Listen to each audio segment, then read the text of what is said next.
কার্যক্রম নিষিদ্ধ আওয়ামী লীগের লকডাউন কর্মসূচিতে ঢাকা, মুন্সিগঞ্জ, টাঙ্গাইল ও গোপালগঞ্জে 5টি যানবাহনে অগ্নিসংযোগ করা হয়েছে। এতে হতাহতের কোনো ঘটনা ঘটেনি, তবে জনমনে দেখা দিয়েছে আতঙ্ক। সকাল থেকে রাজধানীর মোড়ে মোড়ে নিরাপত্তা বাহিনীর ব্যাপক তল্লাশি জোরদার করা হয়েছে।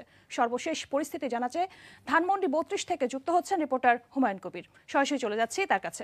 হুমায়ুন, আমাকে 32-এর কি অবস্থা সেটা আমাদেরকে একটু জানাবেন।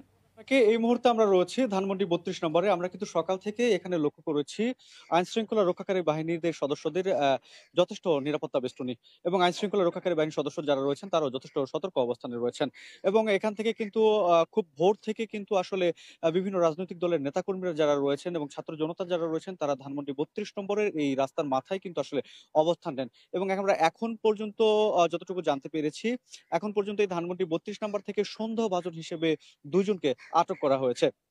এবং যাদেরকে আটক করা হয়েছে যদি তাদের ব্যাপারে একটু জানতে চাই। আ আ যে ২ জন আটক হয়েছেন তারা আসলে সেভাবে কোনো সদুত্তর দিতে পারছিলেন না। তারা কেন এসেছেন এবং তাদের গতিবিধি আসলে সন্দেহজনক হয়েছিল এবং যারা সাধারণ ছাত্র জনতা রয়েছেন তারা তাদেরকে আইনশৃঙ্খলা রক্ষাকারী বাহিনীর হাতে সোপর্দ করে দেন। এবং আমরা কিন্তু দেখেছি রাজধানীর যে সকল গুরুত্বপূর্ণ পয়েন্ট রয়েছে সেখানে কিন্তু পুলিশ, বিজিবি এবং র‍্যাব সদস্যদের উপস্থিতি আমরা লক্ষ্য করেছি এবং বিভিন্ন জায়গায় চেকপোস্ট আমরা লক্ষ্য করেছি।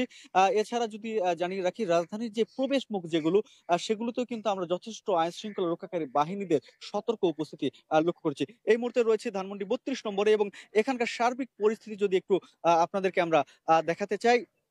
সকাল থেকে কিন্তু এখানে যথেষ্ট আইন শৃঙ্খলা রক্ষাকারী বাহিনীর সদস্যদের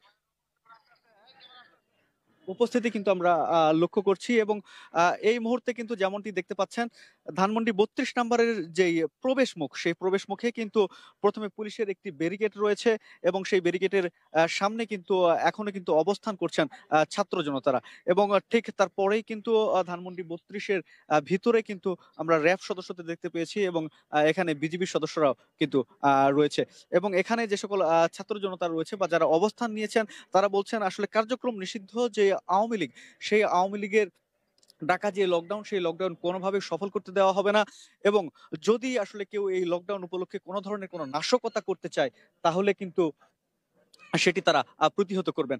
যদি আপনাদেরকে শাহবাগের চিত্রটা একটু শাহবাগ বা ঢাকা বিশ্ববিদ্যালয়ের চিত্রটা একটু আ জানাতে চাই। সকাল থেকে কিন্তু আ আ বিভিন্ন ধরনের স্লোগান এবং আ বিভিন্ন ধরনের স্লোগান কিন্তু আমরা লক্ষ্য করেছি। বিভিন্ন ধরনের স্লোগান সহ নানান কিছু কিন্তু আমরা লক্ষ্য করেছি এবং ইনকিলাব মঞ্চের মুখপাত্র সহ বিভিন্ন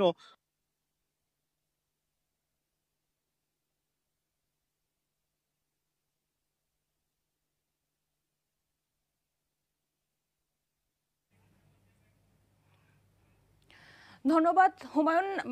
আমরা পরবর্তীতে আবার আপনার সাথে যুক্ত হব।